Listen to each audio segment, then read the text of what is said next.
All right, folks, welcome back. Today we're addressing a little bit of hate that's been going on.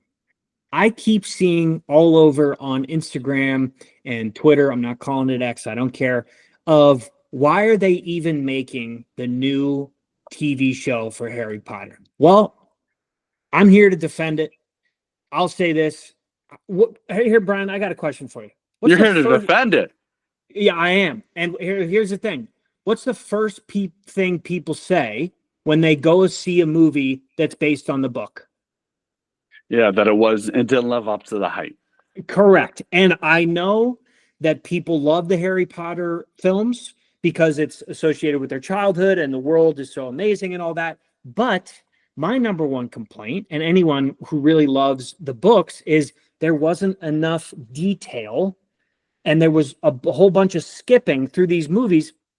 A 2-hour movie for a 500-page book, that doesn't equate. You cut stuff. I thought the movies had a much darker tone than a lot of the books. So I think, oh, well, what's the whole point of making this? Well, the whole point of making this is to finally pay. Now, I don't know if it's going to be good, but they have an opportunity to bring the books to life fully from front to back. You know what? I think that this is what I'm going to call this. What I really think it is it's a cash grab. Could be. Warner Brothers is in so much debt. They're like almost going to sell their famous lot in Los Angeles.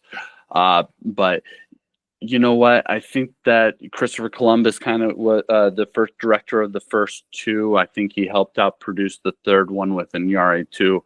But who also was the director of the Home Alones. They actually got him to direct the first two Harry Potter specifically for his expertise of dealing with child actors and how well he handled seasons and the festivity and the music. So that's kind of interesting, interesting jump from like Home Alone to the first two movies, which I agree. I think those first two movies have a lightness that the future movies don't have. Which is all right, but I think that that's why I watch, and we were talking about on a previous episode about rewatchability. Why I've rewatched the first two more than I have the others, and everybody's different. Of course, I'm got the courage of a 15-year-old boy, so I like to have lighthearted stuff, so I don't get too depressed over here. So don't attack me. But I think that I hope that they do dive into it more. I think that, of course, a TV series offers you more time to dive into things. I don't, I'm going to get ripped for this too. I do think that, if you are going to skirt along the same lines of it, now you have a book that it's got to live up to its expectations of, and movies that it's got to live up to its expectations of. So now you've got it just got a high bar to hit, Such a high bar. So it's already been elevated twice. It's not like people hate the movies. I definitely think that there's room with maybe technology to make things better, but I do see Columbus's point about mixing things up a little bit, maybe a fresher take.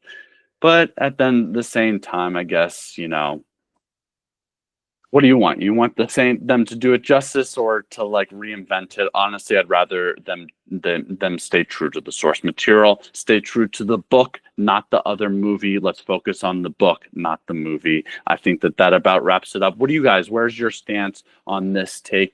Are you excited for the Harry Potters? Do you like how close it's staying to the other productions? Let us know in the comment section, and we appreciate you all. We'll catch you all in another episode of the Blockbuster Brothers.